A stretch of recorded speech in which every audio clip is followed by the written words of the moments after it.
Hello everyone, welcome to sweet memories. Upcoming రివ్యూలోకి వెళ్ళిపోదాం. అమ్ముపై చెంబాకి సంబంధించిన అస్త్రమైన రాబందు అటాక్ చేస్తుంది. పాపం అమ్ము చాలా గాయపడుతుంది. బాగి వెళ్దామన్న రాథోడ్ బాగీని అడ్డుకుంటూ, మిస్సమ్మ అది చాలా పెద్ద రాబందులా ఉంది, నువ్వు వెళ్ళొద్దు అని ఆపుతూ ఉంటాడు. అదే టైంకి అమర్ ఇంకా సౌండ్ ఏంటా అరుస్తున్నారని చెప్పి లాన్లోకి వచ్చి చూస్తాడు. చూసేసరికి అక్కడ పెద్ద రాబందు అమ్ముని అటాక్ చేస్తూ ఉంటే ఒక్కసారిగా అమర్కి చాలా కోపం వచ్చి ఇంకా అలా ఆ రాబందు దగ్గరికి వెళ్తాడు. వెళ్ళి కరెక్ట్గా దాన్ని బెదిరించేలోపు అక్కడి నుండి పారిపోతుంది ఆ రాబందు. వెంటనే పాపం అమ్ముని లోపలికి తీసుకువస్తాడు ఎత్తుకొని. అమర్ తీసుకొచ్చి ఫస్ట్ ఎయిడ్ చేస్తాడు. పిల్లలందరూ చాలా బాధపడుతూ ఉంటే అమ్ము మాత్రం సైలెంట్గా ఉంటుంది. అయినా సార్, మన కుటుంబంపై ఎవరు ఏం దిష్టి పెట్టారు సార్? ప్రతిసారి అమ్ము పాప పైన అటాక్ ఏంటి సార్? మొన్నేమో ఆ కుక్క, ఇవాళేమో రాబందు. ఇదంతా చూస్తుంటే చాలా భయంగా ఉంది సార్ అని అంటాడు రాథోడ్. ఇది కేవలం కోఇన్సిడెన్స్ మాత్రమే. నువ్వు పిల్లల మనసులో లేనిపోని భయాల్ని క్రియేట్ చేయొద్దు.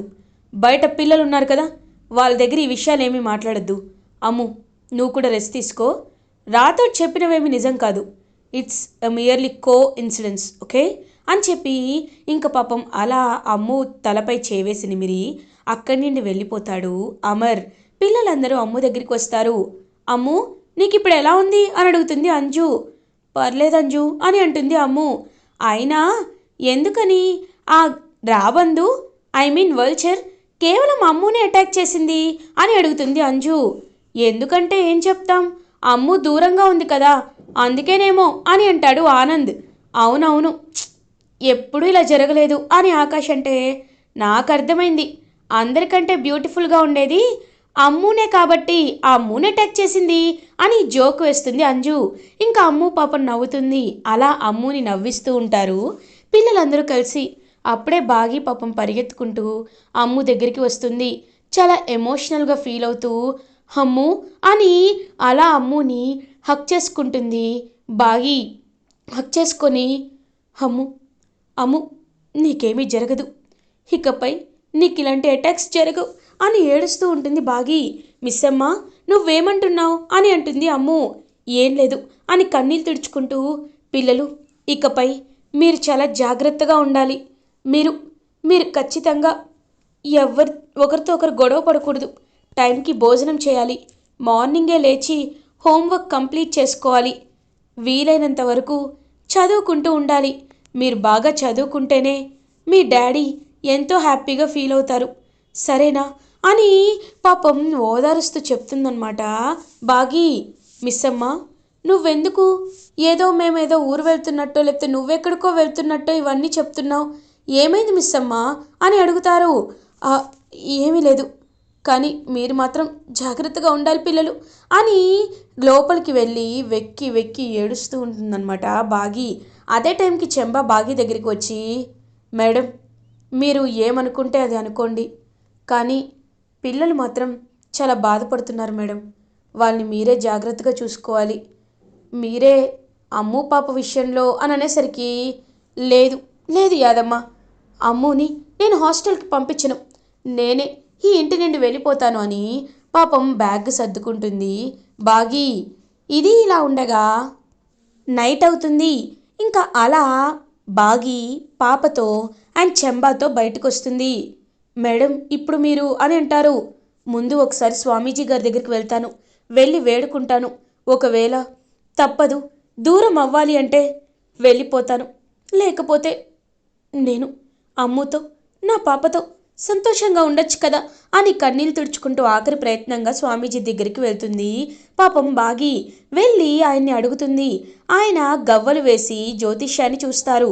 చూసి, లేదమ్మా, లాభం లేదు, నువ్వు ఖచ్చితంగా వెళ్ళిపోవాల్సిందే. నువ్వైనా దూరం అవ్వాలి, లేకపోతే అమృత పాపైనా దూరం అవ్వాలి. ఇంటి నుండి దూరంగా ఉండాలి అని చెప్పడంతో ఇంకా లాభం లేదు, ఎన్ని ప్రయత్నాలు చేసినా నేనే ఇంట్లో నుండి వెళ్ళిపోవాలి అని ఫిక్స్ అయ్యి పాపం బాగి పాపతో ఇంటికొస్తుంది. యాదమ్మ, ఈ విషయాన్ని నువ్వు ఎవరితో చెప్పొద్దు అని చెప్పి ఇంకా అలా అరుంధతి ఫోటో దగ్గరికి వస్తుంది బాగి. పాపం అరుంధతి ఫోటో వైపు చూస్తూ పాపని ఎత్తుకొని, అక్క నన్ను క్షమించక్క, నేను ఈ ఇల్లు వదిలి వెళ్ళిపోతున్నాను. నిజం చెప్పాలంటే నువ్వు కోల్పోయిన బంధాల్ని మళ్ళీ తిరిగి తీసుకురావడానికి, నీ పిల్లలతో ఆడుకోవడానికి, వాళ్ళ ఆలన పాలన చూడ్డానికి, వాళ్ళతో సంతోషంగా గడపడానికి మళ్ళీ నా కడుపులో జన్మించావు. కానీ గండం కారణంగా, అమ్ము ప్రాణాల కారణంగా, అమ్ము సంతోషం కారణంగా నేను ఇల్లు వదిలి వెళ్తున్నాను. నన్ను క్షమించక్క, క్షమించు అని అలా ఇంకా పాపం బాగి అయితే వెళ్తూ ఉంటుంది బ్యాగ్తో అండ్ పాపతో. కరెక్ట్గా అలా వెళ్ళబోతుంటే ఇంకా బాగి చేతిలో ఉన్న చిట్టి అరుంధతి అదంతా చూస్తూ చాలా బాధపడుతుంది. అమ్మా అని సౌండ్ వినపడుతుంది. ఒక్కసారిగా షాక్ అవుతుంది బాగి. ఇదేంటి, కడుపులో ఉన్న బేబీ మాట్లాడినప్పుడు వాయిస్ మళ్ళీ ఇప్పుడు వినపడుతుంది, ఎక్కడి నుండి ఎక్కడి నుండి అని చుట్టూ చూస్తుంది బాగి. అమ్మా వెళ్ళొద్దమ్మా అని పాప మాట్లాడుతూ ఉంటుంది. ఒక్కసారిగా బాగి అయితే షాక్లో ఉండిపోతుంది. పాపా నువ్వేనా నువ్వేనా నాతో మాట్లాడుతుంది? లేదు చిట్టి తల్లి, మనం వెళ్ళిపోవాలి, లేకపోతే అమ్ము ప్రాణానికి ప్రమాదం అమ్మ అని పాప కన్నీళ్ళు తుడిచి అలా ఇంకా గడప దాటబోతుంటే ఒక చెయ్యి అడ్డుకుంటుంది. ఆ చెయ్యి ఎవరిదో కాదు, అమర్ది. ఒక్కసారిగా అమర్ని చూసి షాక్ అవుతుంది. ఇంకా అలా బాగి వెంటనే చాలా హ్యాపీగా ఫీల్ అవుతుంది అమ్ము పాప. ఇంకా చిట్టి పాప హ్యాపీగా చూస్తూ ఉంటుంది. అప్పుడే అమర్, బాగి ఏం చేస్తున్నావు, ఎక్కడికి వెళ్తున్నావు అని అడుగుతారు. ఏవండి నేను అని అనేసరికి, బాగి నాకు ఎలాంటి కారణాలు చెప్పొద్దు. అర్ధరాత్రి అందరూ నిద్రపోతున్న టైంలో పసి పాపను తీసుకొని బయటికి వెళ్తున్నావంటేనే ఏదో పెద్ద కారణం ఉండే ఉంటుంది. చెప్పు బాగి, ఎక్కడికి వెళ్తున్నావు అని అడుగుతారు అమర్. అలాంటిదేమీ లేదండి, అంటే నాన్నను చూసి చాలా రోజులైంది, అందుకే నాన్న దగ్గరికి వెళ్దామని అని అంటుంది. ఏంటి, మావయ్య గారి దగ్గరికా? నేను అడిగితే నేను మార్నింగ్ డ్రాప్ చేస్తాను కదా. ఇంత రాత్రి వెళ్తున్నావంటేనే నువ్వేదో బాధలో ఉన్నావని నాకు అర్థమైంది బాగి. కానీ ఒకటి గుర్తుపెట్టుకో, నువ్వు లేకపోతే నేను ఉండగలను అనుకుంటున్నావా అని అడుగుతారు అమర్. ఒక్కసారిగా బాగి పాపం షాక్ అయిపోతుంది.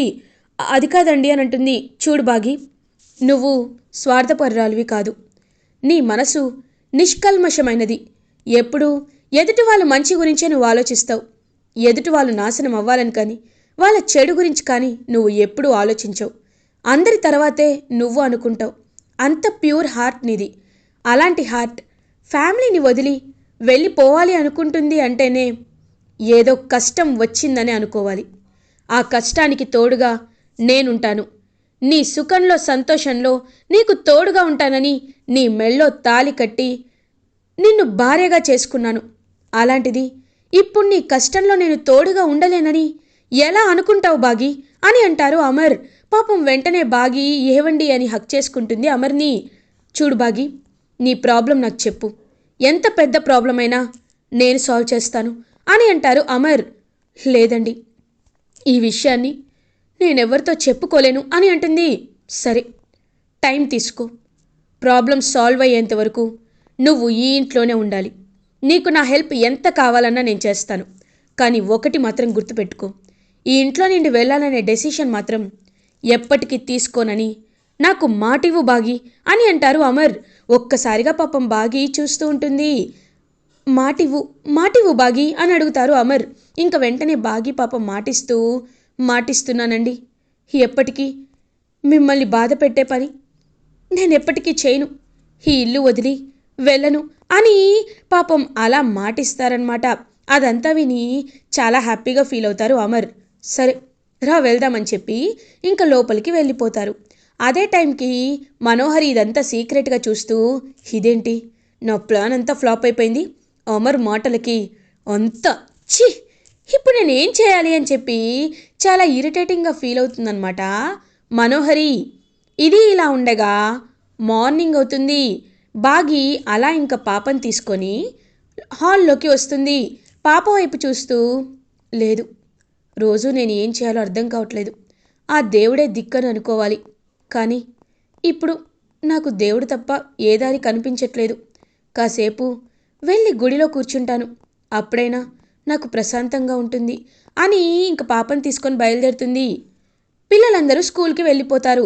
ఇంకా బాగి అలా వెళ్తుంటే, బాగి ఎక్కడికి అని అడుగుతారు అమర్.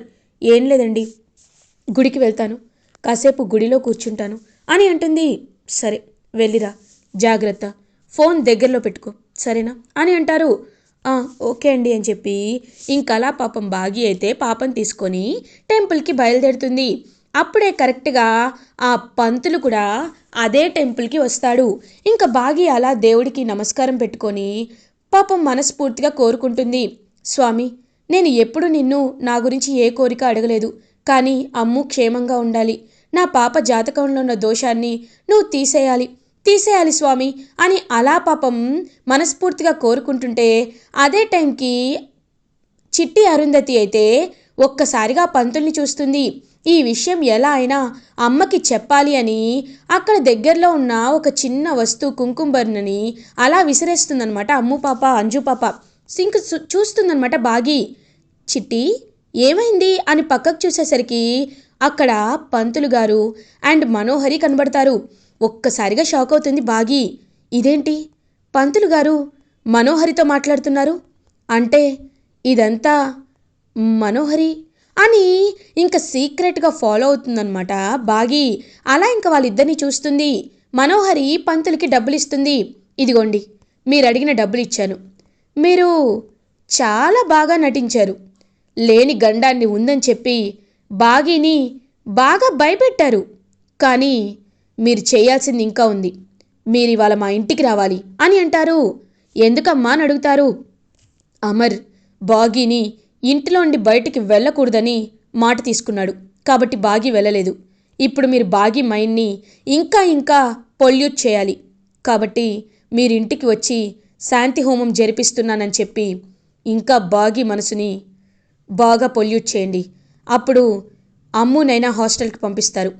పిల్లల మనసులో బాగి విషం నాటేస్తుంది అని పిల్లల మనసులో అయినా బాగి గురించి బ్యాడ్ ఒపీనియన్ రావాలని మనోహరి పంతులు గారితో మాట్లాడ్డాన్ని వినేస్తుంది బాగి. ఒక్కసారిగా షాక్ అయిపోతుంది. అంటే ఇదంతా మనోహరి ప్లాన్, పాపకి ఎలాంటి గండం లేదన్నమాట, ఈ మనోహరినే కావాలని ఇదంతా చేసిందన్నమాట అని ఇంకా చాలా అంటే చాలా కోపంగా ఫీల్ అవుతుంది బాగి. వెంటనే చిట్టి అరుంధతి వైపు చూస్తుంది. చూసి, అక్క, నువ్వు ఇటువైపు నాకు చూపించకపోతే నేను అసలు వచ్చేదానే కాదు, థ్యాంక్ యూ అని పాపని చక్కగా ముద్దులాడి, ఇలా కాదు మనోహరి, నన్ను పాపనే ఇంటి నుండి దూరం చేయాలనుకుంటావా? ఒక్కసారి ఆరు అక్కని చంపేసి రెండోసారి కూడా పాపని ఇంటికి దూరం చేయాలనుకుంటావు కదా, ఇప్పుడు చూడు నీకిచ్చే జలక్కి నువ్వు ఏమవుతావో నేను చెప్తాను అని బాగి హ్యాపీగా ఇంటికి బయలుదేరుతుంది. ఇంకా మనోహరి కూడా ఇంటికి రీచ్ అవుతుంది. అమ్మయ్య, అంతా హ్యాపీగా ఉంది. బాగి, నువ్వు ఇంట్లో నుండి వెళ్ళవు, కానీ అమ్ము దృష్టిలో నువ్వు ఒక బ్యాడ్ మమ్మీ అవుతావు చూడు అని మనోహరి అనుకుంటుంది. అదే టైంకి ఇంకా పంతులు గారు ఫోన్ చేసి, అమ్మ మీ ఇంట్లో శాంతి ముహూర్తం జరిపించాలి, శాంతి పూజ జరిపించాలి అని చెప్పేలోపు, పంతులు గారు మేము ఎలాంటి పూజలు చేయాలనుకోవటం లేదండి, ఎందుకంటే మాకు కొన్ని పనులున్నాయి, మిమ్మల్ని నేను వీలు చూసుకొని తర్వాత పిలుస్తానండి అని కాల్ కట్ చేసి ఇంకా అమర్ దగ్గరికి వెళ్తుంది బాగి. అమర్ తన రూమ్లో ఫ్రెష్ అవుతూ ఉంటే బాగి అమర్ దగ్గరికి వెళ్తుంది. ఏమండి, మీతో ఒక ముఖ్యమైన విషయం మాట్లాడాలి అని అంటుంది. ఏంటి బాగి అని అడుగుతారు. ఏమండి, ఇప్పుడు మనకి పిల్లలు పుట్టారు, మనం సంతోషంగా ఉంటున్నాం, కానీ మనోహరిని చూస్తుంటేనే చాలా జాలిగా ఉందండి. ఎందుకంటే మనోహరి కూడా ఆరు అక్కంతే ఏజే కదా, ఆరు అక్కకి 4 పిల్లలు, ఇప్పుడు మనం హ్యాపీగా ఉంటున్నాం, ఏదో ఒక మూల మనసులో తనకి బాధగా ఉంటుంది కదా, పాపం పెళ్లి చేసుకోవాలనే ఒక కోరిక ఉంటుంది కదా, కానీ మనం అది దూరం చేసేసాం. ఇప్పటికి కూడా మనోహరికి పెళ్లి చేయకపోతే తను రేపొద్దున్న తనకంటూ ఒక వయసు వచ్చిన తర్వాత ఎక్కడ ఉంటుందండి, తనకంటూ ఒక తోడు కావాలి కదా, మనోహరికి పెళ్లి చేద్దామండి అని అంటుంది బాగి. నువ్వు చెప్తుంటే నాకు కరెక్ట్గానే అనిపిస్తుంది బాగి, కానీ మనోహరి ఒప్పుకుంటుందా అని అంటారు. అయ్యో, ఒప్పించాలండి.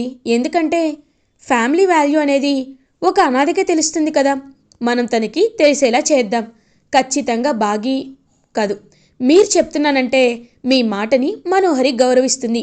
మీరే మనోహరిని ఒప్పించాలి. ఓ పని చేద్దాం, రేపు డైరెక్ట్గా పెళ్లి చూపులు పెడదాం. అప్పుడు ఖచ్చితంగా మనోహరి ఒప్పుకుంటుంది అని ఇంకా బాగి అంటుంది. ఓకే బాగి, నేను రాతోడికి చెప్పి మంచి మ్యాచ్ని వెతకమని చెప్తాను అని అంటారు అమర్. ఒక్కసారిగా బాగి చాలా అంటే చాలా హ్యాపీగా ఫీల్ అవుతుంది. ఇది ఇలా ఉండగా మార్నింగ్ అవుతుంది. అమర్ మనోహరి దగ్గరికి వస్తారు. మనోహరి, నీతో కొంచెం మాట్లాడాలి అంటారు. ఏంటమర్, చాలా రోజులైంది నువ్వు నాతో మాట్లాడతానని, ఏంటి అని ఎగ్జైటింగ్గా అడుగుతుంది. ఇంకా బాగి రాతోడ్, చూసావా మిస్ అమ్మ ఎంత ఎగ్జైటింగ్గా ఫీల్ అవుతుందో అని అంటారు. మ్యాటర్ తెలిసాక ఇంకా ఎగ్జైటింగ్గా ఫీల్ అవుతుంది రాతోడ్ అని అంటుంది బాగి. ఏం లేదు మనోహరి, నేను ఒక డెసిషన్ తీసుకుంటున్నాను. నా డెసిషన్ని నువ్వు రెస్పెక్ట్ చేస్తావని అనుకుంటున్నాను. నీకు పెళ్లి సంబంధం తీసుకొచ్చాను మనోహరి. అబ్బాయి నాకు తెలిసినవాడే, చాలా మంచివాడు. తను రీసెంట్గా లెఫ్టినెంట్ అయ్యాడు. నేను ఎలా అయితే లెఫ్టినెంట్ జనరల్గా ప్రమోట్ అయ్యానో తను లెఫ్టినెంట్ అయ్యాడు. అతను నీకు మంచి మ్యాచ్. నీ పేరు మనోహరి కదా, అతని పేరు మాధవ్. ఒకసారి నువ్వు ఓకే అంటే అతని పెళ్లి చూపు చూడు. ఐ ప్రామిస్ యూ, ఖచ్చితంగా నువ్వు చూస్తే అతన్ని ఇష్టపడతావు. కాబట్టి పెళ్లి చూపులకి రెడీ అవ్వు మనోహరి, నా మాట ప్రకారం అని చెప్పి అక్కడి నుండి వెళ్ళిపోతాడనమాట. అలా అమర్ ఒక్కసారిగా షాక్లో ఉండి కుప్ప కూలిపోతుంది మనోహరి. వెంటనే క్లాప్స్ కొడుతూ బాగి, ఏంటి మనోహరి షాక్లో ఉండిపోయావు? ఓ, నన్నింట్లో నుండి పంపించేద్దామంటే నువ్వింట్లో నుండి వెళ్ళిపోతున్నానా? నువ్వు చేసిన ప్లాన్ అంతా నాకు తెలిసిపోయింది. ఇప్పుడు నేను కాదు, నువ్వు పెళ్లి చేసుకొని ఇంకొక ఇంటికి వెళ్ళిపోతున్నావు. Happy married life in advance Manohari అని చెప్పి అక్కడి నుండి వెళ్ళిపోతుంది బాగి. బాగి ప్లాన్లో చిక్కుకున్న మనోహరి ఒక్కసారిగా మైండ్ బ్లాక్ అయిపోతుంది.